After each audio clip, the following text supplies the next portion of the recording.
All right, let's talk about lying. We all say we value honesty, right? But is that, well, the honest truth? Today, we're going to dive deep into the surprisingly complicated world of dishonesty. Why we do it, how we do it, and maybe, just maybe, whether it can sometimes be the right thing to do. So let's just rip the Band-Aid off and start with the biggest question of all. Is lying, in any shape or form, always wrong? I mean, really think about it for a second. Have you ever told a lie? I'm willing to bet the answer is yes. But does that automatically make you a bad person? For centuries, a lot of very smart people would have given a very simple answer to that question.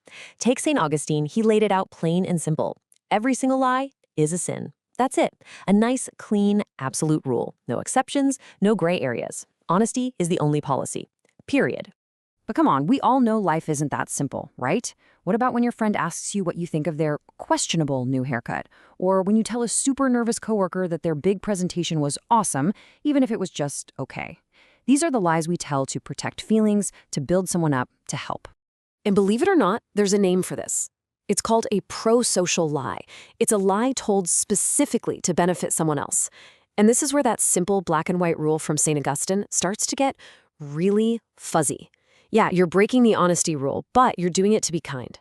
And that's the big conflict we're digging into. Okay, so if we're going to get to the bottom of this, we need to shift from philosophy to science. But that brings up a huge problem. How in the world do you measure something as private as dishonesty in a lab? I mean, by its very nature, lying is a secret. If people know you're watching them, aren't they just going to be on their best behavior? Well, it turns out researchers have come up with some incredibly clever ways around this. One of the most famous is a setup called the dye under the cup experiment.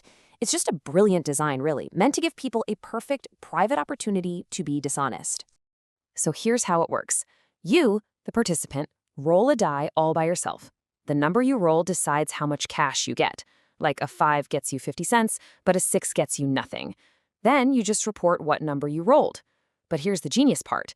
The researchers could secretly track the actual number you rolled, which gave them a perfect, clear measure of who was telling the truth and who wasn't.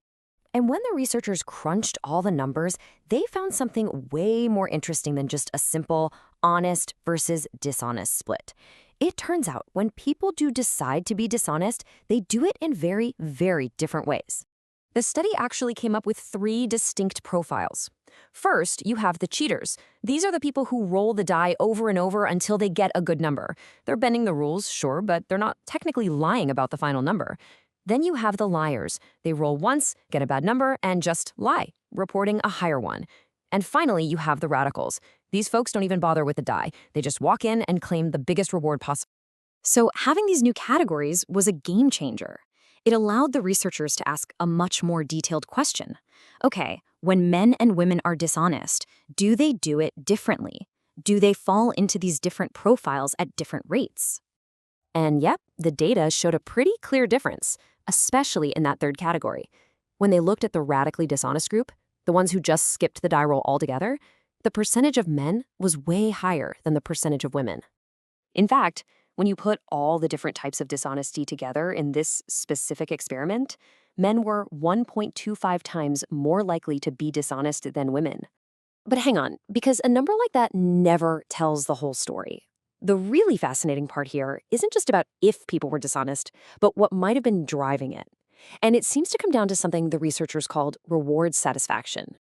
So here's the subtle but crucial difference. In the study, women were way more likely to be what's called lucky honest, meaning they'd report a real low roll and be perfectly happy with a small reward. Men, on the other hand, were more likely to cheat or lie to get a bigger payout.